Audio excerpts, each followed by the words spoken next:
Hi, and welcome to Healthy Living. My name is Cheryl McWilliams, and we're here in the studio today with Dr. Timothy Howe and Mary Penner. Mary is a nurse practitioner, I understand, and you're working with Dr. Howe. Tell me about what you do and how you've been spending some of your time lately. Well, actually, this is a new project for me. I recently finished my nurse practitioner program, and I've always had an interest in health and wellness. So working for Dr. Howe and with Dr. Howe is very exciting for me. Good. For quite some time now, Dr. Howe and I have worked together on a number of lifestyle initiatives, and something that always bubbles up is the concept of the importance of nutrition. And folks who come through some of our programs and folks that we interact with in the community frequently complain that they learn all this great stuff and they're able to do it at home, but sometimes they like to go out to eat. And I understand that you became aware of a study in Finland which gave you a fabulous idea of how to help some of the folks in our community who are struggling with this. Tell me about that study. I did. Actually, during my last semester in school, I did a project that was working with people on how they make changes. So I was looking up all the studies that I could find on what was effective change that was made. And of all the studies I looked at, this was probably the most exciting to me, but because it involved entire communities. And I like that. It was North Karelia in Finland, and they had the highest heart disease in the world. Wow. And so they wanted to do something about that. And they started by getting grassroots projects going. They had TV stations, they had schools involved, they had sports programs involved, community gardens involved, and the grocery stores. All sorts of things involved together to change people's lifestyle. And what was exciting is that from 1972 till now, they have a 57% decrease in heart disease. 57%? So, yes, and Maine has Wow. one of the highest heart disease incidents in the nation. Wow. Obesity and diabetes are right there too. So I thought, why couldn't we do that here in Maine? I don't know what we'd call it, but that doesn't matter. We could have a community project that made everyone more healthy. Awesome. That's what I liked. Okay, Yeah. So you have been working with Dr. Howe, and you're doing some pretty interesting work with some of our local restaurants. Tell me about that. I did, because most people that start this type of lifestyle, first of all, they really do need help learning to cook and doing Yes. things at home, but everybody gets tired of eating at home. And actually, I think eating out is one of America's favorite pastimes, and so it was important that people have a place to go out, meet with other people, and not have to just eat plain salad with nothing on it. Right. And so we've been talking to different restaurants. We started just here in Brunswick, because this is new. We've just started. We hope to fan out all around the surrounding communities. Yeah. But we've had a wonderful response. I am very excited. They need a little more information. Okay. And they're very willing to put something on their menu that can taste really, really good and still be perfectly healthy for a diabetes and heart disease reversal.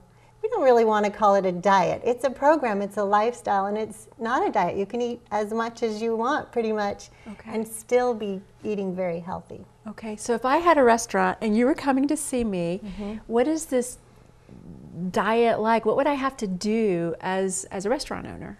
Well, even the restaurant owners are a little bit, we have a heart disease diet here, but this is different. So we're talking no refined foods at all.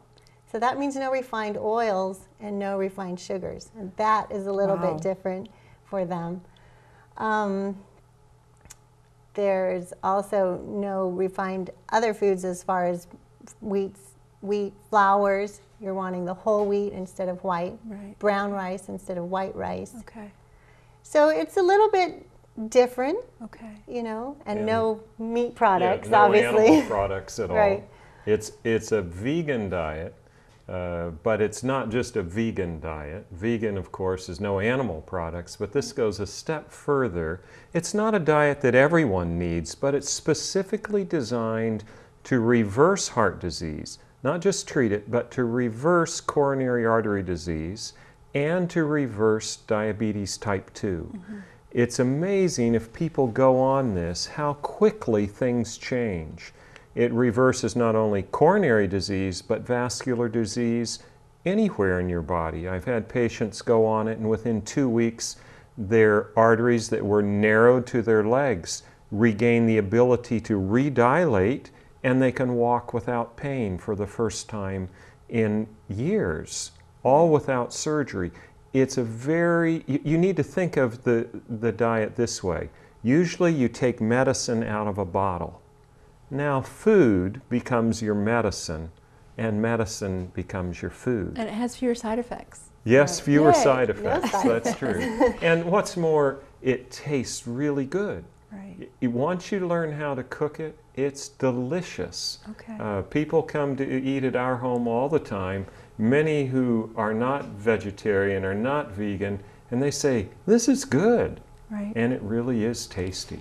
That word vegan has a whole host of negative connotations for many people. But what you're really talking about, I think, is a natural plant-based diet.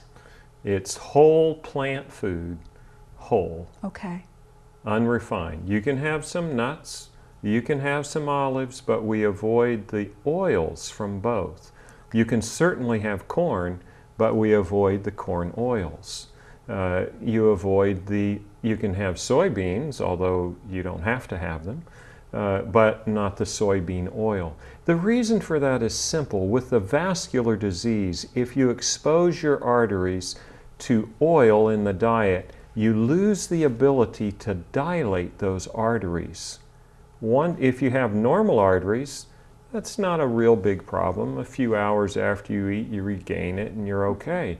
But if you have a narrowed artery and you lose that ability to dilate the artery, and you have a clot there in the artery and you can't dilate around it, you've suddenly had a potentially life-ending event. Wow. So it's very important for the people with critical arterial disease to go not just on a plant-based diet, but a plant-based whole food, no refined fat or refined sugar diet. You may be aware that the American Heart Association just within the last few months published a position paper in Circulation where they said we need to reduce the sugar in the diet. We've talked about fat for years. Now we're talking about sugar, as we should, because not only do the refined fats cause problems with circulation, so do the sugars. So that's why we're working with both.